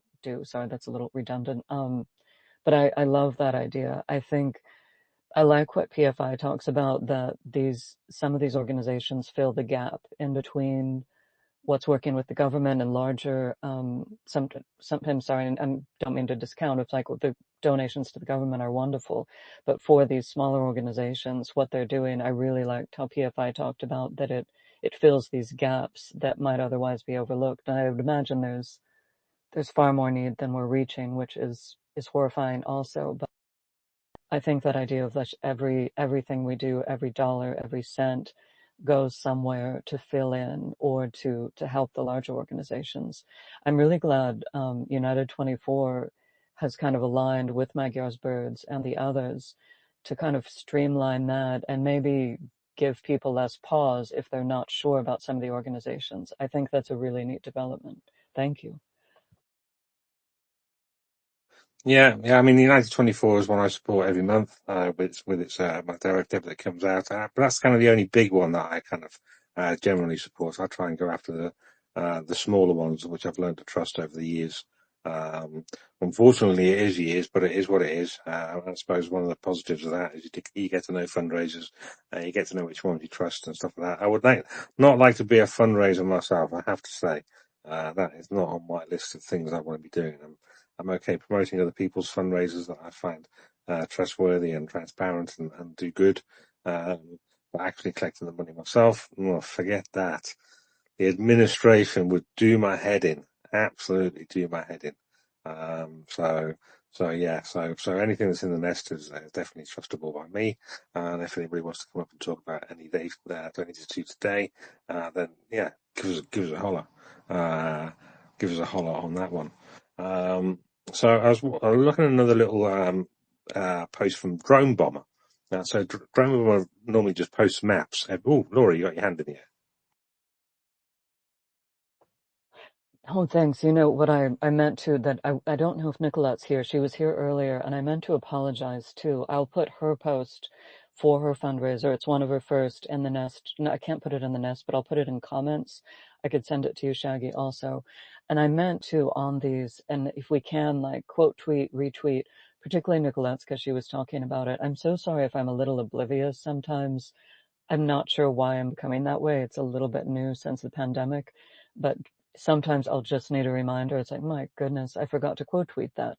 Things like that. I'm so sorry. It's slipping. There was a lot went down in the pandemic for people here, and I'm not sure if that has to do with why I'm forgetting these things. And I kind of like it and why I'm admitting it to you guys that we all may, I mean, I know a number of us are having issues, but it's like we don't have to be perfect, I feel. But if we can help each other, like sometimes I just need like a reminder, like don't forget, quote tweet if you can. But that's what I wanted to say too. And I'm sorry, Nicolette, I forgot to do that until very recently. And thank you so much for everyone who's creating fundraisers, donating. I really think that changes the world. Thank you. Yeah, I mean, the only time if somebody comes up to speak and they want to put their fundraising in the nest, just ask. And then as long as you're not new, well, I'll have to do a little bit of research. I'll probably know which fundraiser you want to put up in the nest. So I'll be able to say yes or no pretty damn quickly. Um, so yeah. A very quick, just stick it in the nest, and anyone can just stick anything they want actually in the purple pill. I can't control that, and neither do I want to, unless it's Vanix posting nonsense, and then I might go in there and delete some stuff. So yeah, any fundraisers that you've got or anything like that, definitely stick them in the purple pill as well. Be kind of handy. Um, I was reading another little bit of news which made me chuckle first thing this morning. It was about the Russian governor of a Russian krai called Zabaykalsky. I think it's in Siberia somewhere. And he's basically was moaning this morning and saying the situation. Well, he's basically saying in his region there's no 92 octane gasoline anymore. It's gone for civilians in the region. Only state vehicles get fuel from reserves, and they're in a bit of stick. And this is in Siberia. In Siberia. And he's basically saying, a quote from his letter says, "This situation is currently the case in most regions of Russia, even those with oil refineries." So yeah, Russia, the giant gas station, is out of gas in some areas. So this is So the governor of this Russian Krai sent a letter to the Russian minister begging for emergency gasoline deliveries. Now, apparently, there was a trainload of of gasoline delivered to that area and is being dispersed, should we say? But I would guess that it's being dispersed to the friends of the governor, first of all, before any average Russian ordinary Russian citizen, as I like to call them, kind of gets their hands at it. Also, there was some more information that came out as well. So prices of gasoline are up almost 50% since the start of the year in that particular Russian cry, which kind of cheered me up a little bit when I heard that, especially when winter is coming and all that. So yeah, the sources of that are Kamasan, the Insider, and the Kyiv Post. Like it kind of made me chuckle. And it shows the ongoing situation with fuel supplies in Russia, Laura, is not getting any better. And I would guess over the winter it's going to get even worse as well. Various other parts of oil refineries were hit, and various other infrastructures were hit over the past 3 or 4 days as well, which is going to cost the Russians a lot of time and money to repair. So yes, the kinetic sanctions are some of my favourite things that the Ukrainians are doing. And another little bit of side information, going completely off on a tangent as well, but I like this as well. There was another finger stuck in the Russian bear's eye, as it were. So this is from Andrei Sibia, basically saying, great diplomatic win. Ukraine has just been elected to the UNESCO Executive Board for 2025 to 2029. And it received the highest vote count amongst all candidates. So a lot of people say, they have a strong argument in a lot of cases that the UN is useless. There are some things within the UN which are less useless than other things. And this is one of those things. Now, being on the UNESCO Executive Board is kind of a coup for Ukraine, should we say, considering that there were 4 candidates up for election for 3 seats altogether. So the 4 candidates which were up for election for the 3 seats were Ukraine, Romania, Moldova, and Russia. So guess which ones got the 3 seats, Laura?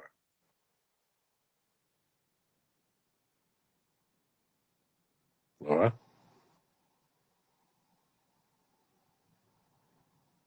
Oh, she may have dropped off. Kola. You're going to know though, Kola. Yes, I'm sorry, Shaggy. I stepped away for a moment. Would you mind repeating your question? Yeah, it was just a little ditty question. So on this getting elected to the UNESCO Executive Board, there were 4 candidates up for election, and there was 3 seats available, and the 4 candidates were Ukraine, Romania, Moldova, and Russia. And guess which ones got the 3 seats? Well, hopefully Russia was excluded. It was. Ukraine, Romania, and Moldova got the 3 seats, and Russia, for the second year running, didn't. So that was quite nice, actually.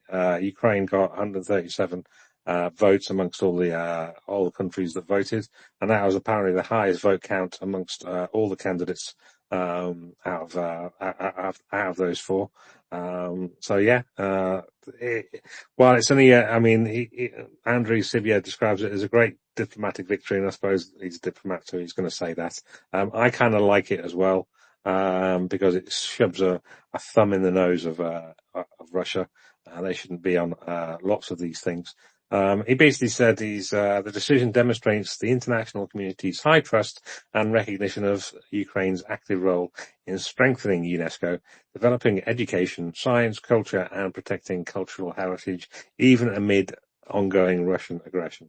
So he goes on to say membership of the UNESCO Executive Board opens up new opportunities for strengthening international cooperation in education and science, protecting Ukraine's cultural heritage suffering from Russian aggression, which is the big one for me, and promoting our Ukrainian initiatives at a global level.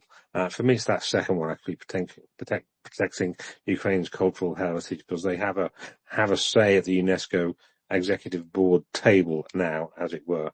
When it comes to things, and Russia's not involved as well. He goes on to say that at a time when the enemy seeks to destroy our identity, we are not only defending what belongs to us, but also helping to shape the future of the international cultural community. We are grateful for the member states who supported our candidacy, that'll be all 137 of them, for their trust, and express our readiness for fruitful cooperation in the name of peace, development, and mutual understanding. So Andriy Sybiha quoted a post from, I'll show up in the nest now as well, quoted a post from President Zelensky on that same matter as well. So I like that. That was a bit of diplomatic good news. Don't often hear much diplomatic good news, especially when it comes to the UN and Ukraine. But that I liked. Any thoughts on that, either Laura or Carla, since you guys can speak or not?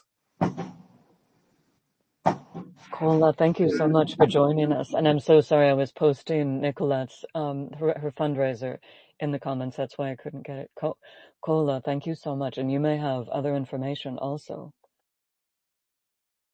Well, I'm not that versed in this particular subject. Maybe I'll chime in later. I'll tell you what I've been thinking about the possible outcomes to the war, but I can wait if that comes up later, and we can talk.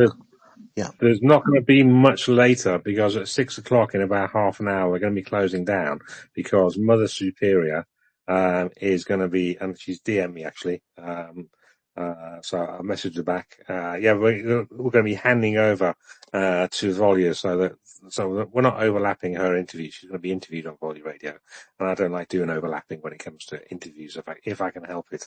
And I wasn't aware that they were having an interview today. When I kind of rescheduled yesterday's space to today.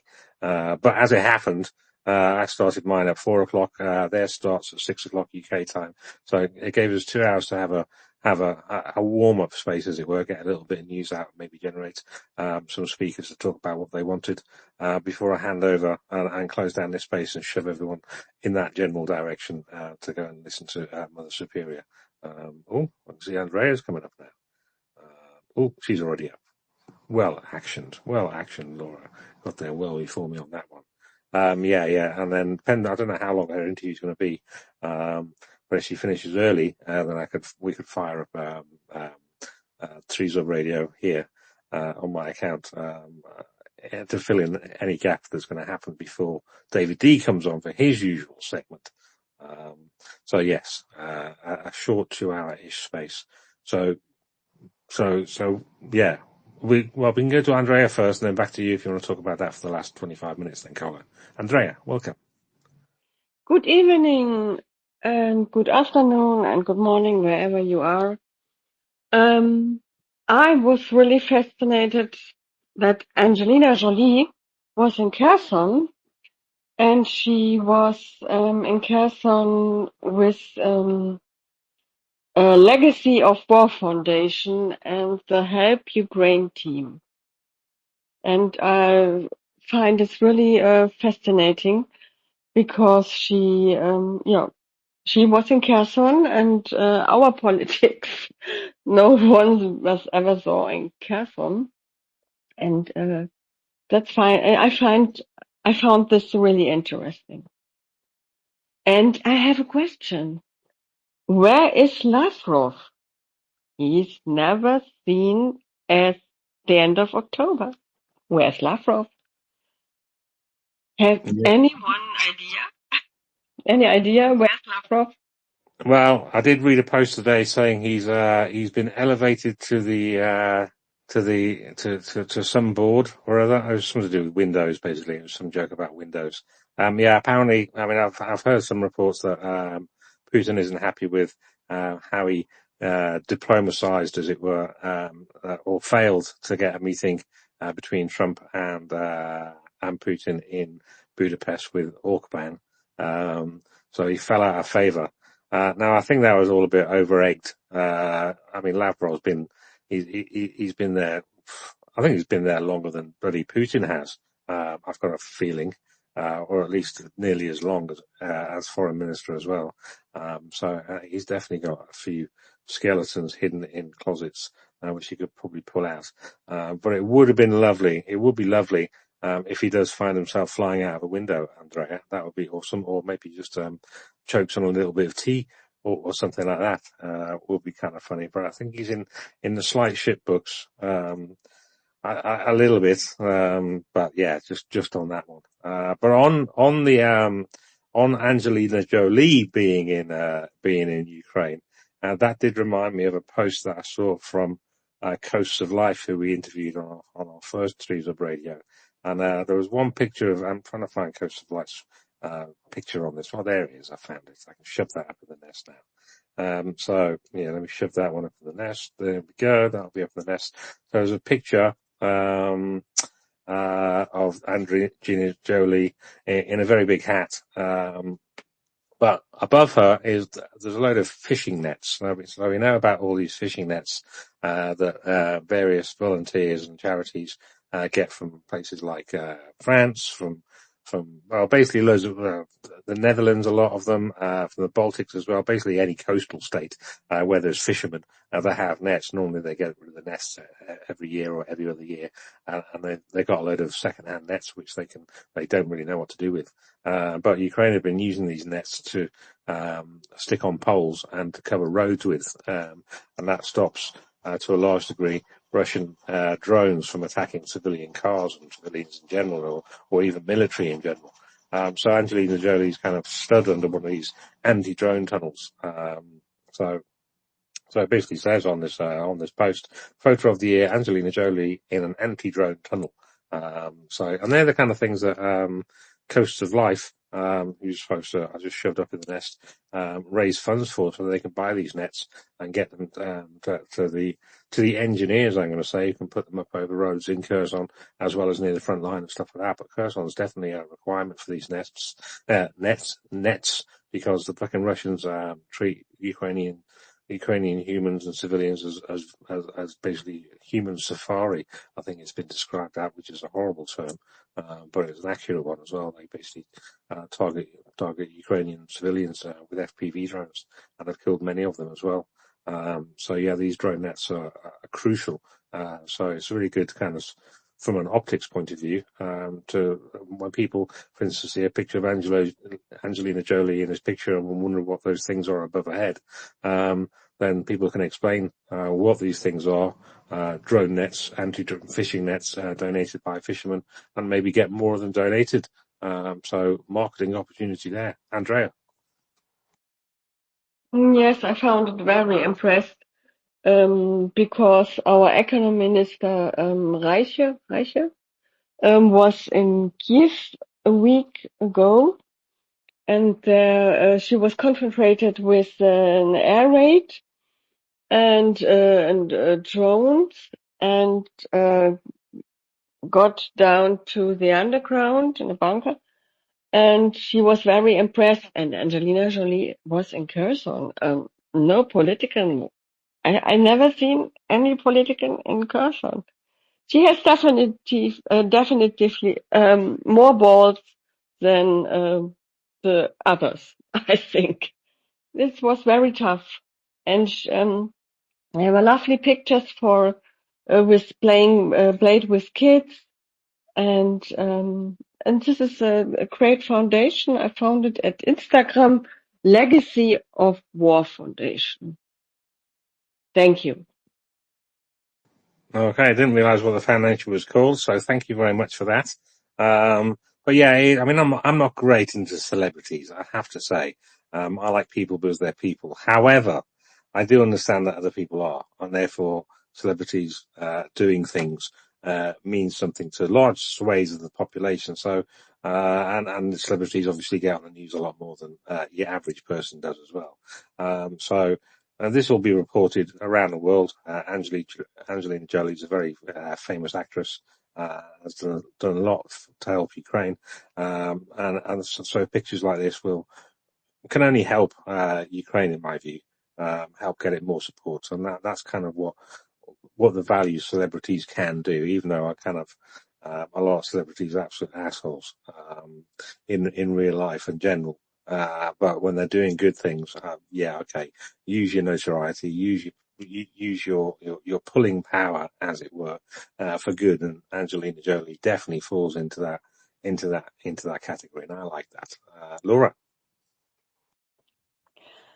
Yeah, and I was so glad you called attention to that, Andrea. Thank you so much again to you and everyone who kind of shows us these stories, because I hadn't seen it that morning when I saw your post and that you showed us. That was really helpful. She's been so unusual for so long too.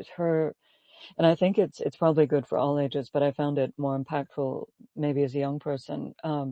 She wrote when she first became a UN ambassador. It was 2003 that she wrote Notes from My Travels. And I think that book I found was like extremely accessible about, really a lot of the things I talk about in terms of, we just can't have this in the world, where her focus at that time was on the plight of refugees. And I thought she did it in a really good way. And I think it is so positive. She said so many things too about that kind of, had a really interesting soliloquy about just the state of the world of like, why do we allow this to happen to some people all the time and no one really speaks up? And I think she gets it. I think it's really positive. I know, and I love that Coast of Life nets were there too, just to see the horror.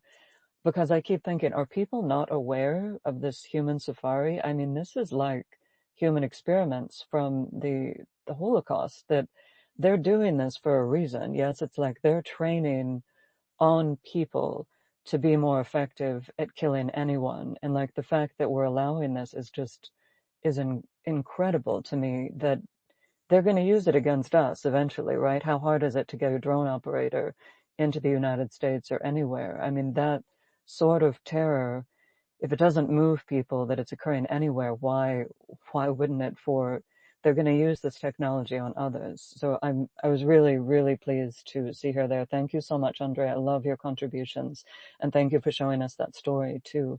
And I wanted to make sure we did get to Kola too, unless Andrea, if you had anything else. But Kola, please tell us, if it's okay with Shaggy, what your thoughts were of what you're thinking about right now. Oh, it's interesting. I was right now. I was thinking about your last sentence about how hard it is to get a drone operator into the United States and to use a clandestine network to carry out some sort of terror attack. Incidentally, I warned about this directly to the U.S. government long before the war. It was thought of as comedy then. Not so much anymore. And that was in relation to also Iran and North Korea backing Russia. I mean, think about how crazy that sounded prior to February 24th, 2022. So that is a very salient point. Regarding the war, I would say this. I've been thinking about just my own approaches in terms of analyzing what's going on. Is war analysis, is it a science? Is it an art? I think it's both. I think it's both, and it has to be both. It's a little bit biology and maybe a little bit poker, right? A little bit science, a little bit art. You have to use intuition and pattern recognition. It's mostly art, and then you need the hard metrics and models. Regarding my own approach, I hyper focus on some things and I exclude other things. I mean, you have to have a macro view and you have to have a micro view. You want to look at the trees, but you don't want to lose the forest. You don't want to lose sight of the big picture. Maybe I'll ask you guys, how do you think the war, maybe in a sentence or two, how do you guys think the war will end, or in what situation will we be in at the end of 2026 or 2027? Do you guys have any sort of gut feel about that? I mean, my view is the war will still be ongoing going into 2027, but hopefully, I'm hoping that's going to be the final winter before the Russian economy collapses. Okay, very good. That's very, very good. I like. I like how, and how about you, Laura? Do you have any sort of gut feel about that? And then I'll explain the way I look at it. I mean, I really want just it to end in justice, that all Putin and all of them involved go to The Hague, or jailed, however, appropriately. In terms of the exact end, I do hope the world will step up and basically force Russia to end, whether through threat, which I think would have been easy from the beginning. But I think it's a very interesting question because it kind of makes us set goals, doesn't it? Thank you. I think that's great. I think those are two really good answers. And when I'm listening to your answers, I'm also listening to the approaches. The way of doing it. It's like a diamond. A diamond has many facets, and you're both coming at it from different angles. The way I do it is I try to write down a little description of each facet or each possible outcome. And for example, one possibility is a Trump brokered frozen conflict. I would put that down. I would put down as maybe a second facet a prolonged war of attrition, maybe into late 2026. I would put down all possibilities, by the way. A Russian breakthrough, that might be another facet. Whether it's full or partial, I would put that down. I would put down Ukrainian resurgence. Ukraine makes a comeback of sorts in certain areas where there has been very little movement. I would put down a total Russian collapse, which I think Shaggy touched upon, or total Ukrainian liberation. Right, write these sorts of things down and try to figure out where the war ends up. I think that the two most prominent possibilities at this point, in my mind, are some sort of a brokered frozen conflict. That's what Trump has been pushing for. And I don't think that's a great outcome, by the way. He wants about 20% of Ukraine, Crimea, and parts of Donbass, the Kherson region, to go to Russia. I think that's a terrible outcome, and Trump wants Ukraine to drop its NATO aspirations. And they've been talking about some sort of security, non-NATO security guarantees, peacekeepers, that kind of thing, just to keep so Trump can say that he got a win of sorts, which really isn't a win. For me, that looks like the Korean scenario with the DMZ, some sort of armistice without a genuine treaty. Then there's, the prolonged attrition, which I think is the second most possible outcome, most likely outcome. And that's no deal. And both sides keep grinding on, trying to wait out the Trump presidency because, Trump is starving Ukraine of what it needs. And the war becomes something of a low-intensity conflict by late 2026 because both sides start to hit economic and military limits. Some of the other chances of a Russian breakthrough. Now, I remember when I said I ignore. I don't ignore the trees, but I look more at the forest, and there are certain factors that I hyper focus on to try to determine whether there can be a Russian breakthrough. I could mention a few of those, or a Ukrainian resurgence, but I would put those possibilities at currently very, very low because Ukraine is not getting the level of support it needs for a total resurgence. We've talked about this. We want our European partners to help with rearming Ukraine with missile and drone production programs. And I would like to see the war push forwards, and hopefully there will be a new U.S. president because Biden provided 65 times more aid than Trump has. 65 times. Think about that. So what Trump is really doing is that he's helping Putin buy time.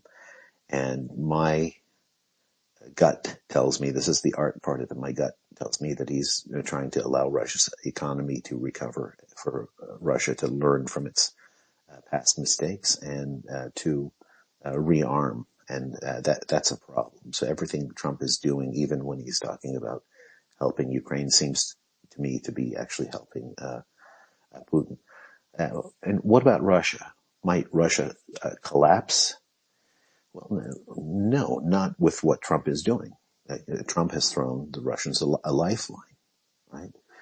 For a full collapse, we would have to see a Russian revolt or some sort of massive escalation in terms of giving Ukraine aid. And Trump is against that. So a lot of that depends on what Europe does. Will Europe stand up and fill the gap, the void that Trump has created? It's a real problem. The factors that I look at are things like artillery shell flows. That's very important. I look at Russia's monthly manpower injection. How many people are they throwing at this war? Because the Russians are famous for doing that, just sending droves of men off to die. I'm looking at Ukrainian drone kill rates. I'm looking at Ukrainian drone and missile production. I'm looking at Ukrainian plans to hit Russian logistics. Obviously, we talk about some of the people love talking about the weapons. You know, the F-16s, the Storm Shadows, the HIMARS systems, that sort of thing. Obviously, that's very important. If Ukraine gets that sort of gear, it's worth talking about. But I also look at Russian barrel production and whether Russia's allies like North Korea are what their refill rate is when it comes to providing Russia with artillery shells, that sort of thing. So that's the way I look at it. What I would like to see is I would like to see Ukraine win, like all of you, right? I mean, that is, and I'm a believer in that. But out of the options I outlined, I think prolonged attrition deep into 2026 is the best possible outcome. It's not the most likely outcome. I think the most likely outcome is some sort of Trump brokered frozen conflict situation. In my mind and in my analysis, that it has a slightly higher probability, and I don't think that's a good thing, because all it's doing is pausing the war to allow Russia to reconstitute itself and start up again at a later date. The Russians classically have done that as well. So I'd like to. It sounds terrible, but I'd like to see a prolonged war of attrition long enough to get Trump out of office, and hopefully we have a U.S. president that will step up and help Ukraine, and Europe will fill the gap in the interim period. Those are my thoughts. Yeah, thanks a lot, Carla. I've just been having a look at Polymarket's odds for those things. So in second place with 45% is that last option. A Trump or mediators pressures a deal where Russia retains de facto control of the occupied territories. By the end of 2026, that has a 45% probability rate. But at 55%, is the other option of no deal being enforced or no deal being found, and a low intensity grinding attritional war continuing into 2027. That's according to Polymarket, Keller. But I also go about this in the way you do. So I've got my maximalist goals, which I'd like to see, i.e., President Zelensky's 10-point peace plan, including Russia fucking off from every single inch of Ukrainian territory, including Crimea, all the children, POWs and everything back, war reparations paid, blah, blah, blah, blah, blah. Just go down that list. That's what I want to happen. But I'm not Ukrainian. It's up to Ukraine. So I've got that hope in my head of what I want. But when it comes down to it, it's basically up to Ukraine. I think, I mean, the odds of Trump trying to force President Zelensky, like he was during the middle of this year, to basically capitulate, I really did not like that, and obviously I still don't like it as well. That's gone down in my percentage, in my guesstimating, of likely to happen, especially with Trump making a few tentative steps, obviously with these sanctions against Lukoil and Rosneft, which are having an actual effect, and especially with the U.S. Treasury coming out yesterday and basically saying that the supposed the sanctions evasion that Lukoil and the Russians were trying to do, i.e., get Lukoil's assets in Bulgaria and various other places, which we talked about at the start of the space, sold to this company called the Governor Group, a Swiss-based company, which has a very, very heavy tie, should we say, with Putin and his regime.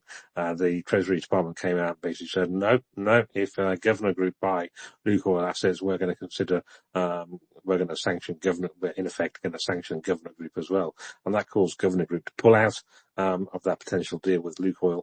And now, well, especially in Bulgaria, the Bulgarians have de facto nationalised that oil refinery on its territory, and Lukoil won't be involved in that anymore there. Okay, there are court cases which will stem from that, the Constitutional Court and all that. But it does seem a little bit that Trump has stepped back a little bit from sticking his fingers in. He could always step forward again tomorrow or even in the next 5 minutes and poke his fingers in there again. But I'm hoping I'm hoping that the war is going to be over by the end of the next year and Ukraine's going to win, on my maximalist goals, but I just don't see it happening. And I heard from some, there's a guy called, what was his name? Scotty 3.0, I think his name was, over in David D space, basically saying, that the Ukrainian military is there basically to buy time, until the Russian economy does collapse. So from his point of view, from his military point of view, and he's fought on the front lines and all this, so we've got to respect his opinion, even if we don't agree with it. He's basically saying that the Ukrainians' plan is to basically bleed the Russian, boil the Russian frog, from an economic point of view, until it collapses from within, and therefore hasn't got the ability, to wage any more war on Ukraine, because it's got to deal with itself. It's going to be a case. Hopefully, there's going to be a choice it's going to have to make: either shore itself up internally, from oblasts and cries wanting to secede, and internal friction, should we say, from potential civil war and all that kind of stuff, versus continuing to prosecute the war. And hopefully it'll decide to shore itself up internally, bugger off from Ukraine, and then find out it can't shore itself up internally and break apart anyway. That would be the ideal. That is ideal. That is ideal, Shaggy. Yeah, slow cooking the orcs is the best option, because it does cause the Russians a lot of economic hardship and internal strife. I think that's the best possible outcome also. Yeah, I do too. And Ukraine definitely looks to be on the up when it comes to creating its own military and military hardware and stuff like that. And while the West doesn't provide enough for a knockout blow, as it were, it is helping Ukraine gain ground, I think. And not literal land, because Russia is kind of creeping forward every now and again, but it's at great cost. So overall, I do think Ukraine's plan of attriting the Russians is working more than it isn't working, but it does cost Ukrainian lives and injuries, unfortunately. Laura, we've got a couple of minutes left. Thank you. Yeah, I'd set my alarm just so we don't overlap with Mother Superior. She's amazing.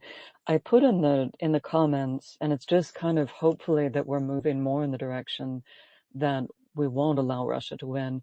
Senator Tom Tillis from the United States was, and I was just looking up the date. Oh, okay, this was earlier.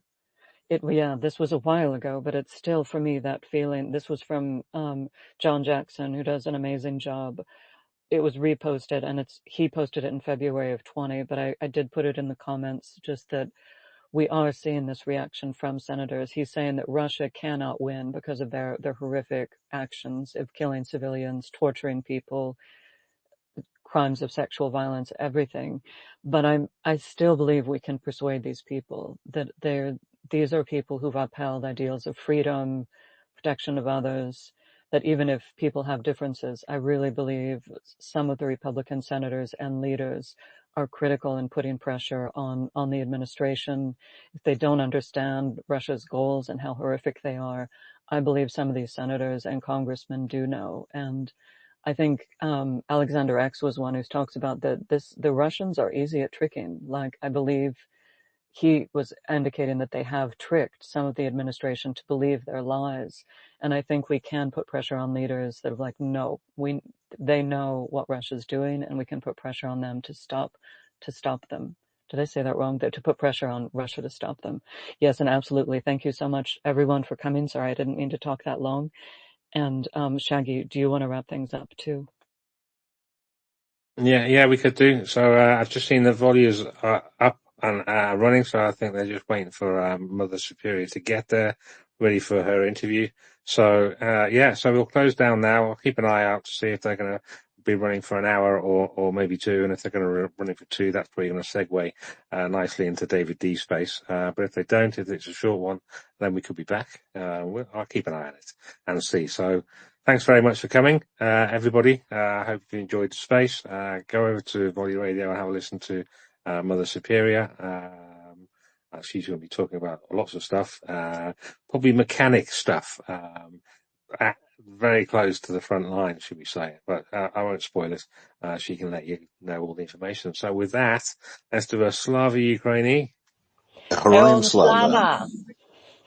Slava Nazi. I don't know how to respond to that one. Smrt Voraham. That's the one, yeah. And I usually finish off with scary hippopotamus, Scarapatus, or something like that. Anyway, yeah, I've got to learn that one, or not, because I can't like saying scary hippopotamus now. I've got used to it. Okay, catch you guys later. I'll put the next space, whenever that is, up in my pinned tweet. And until we've figured out the next space, then it'll just be a recording of this one. And it's also available on Spotify. As soon as I close this, I normally download it, upload it to Spotify, and then it gets swung over to our YouTube channel as well automatically. So you can listen to it again there. So catch you later. Bye-bye. Thanks, everyone. I put in the comments the link for Mother Superior's space. It's right in our comments in this space. Thank you, everyone. Hope to see you there. Bye-bye.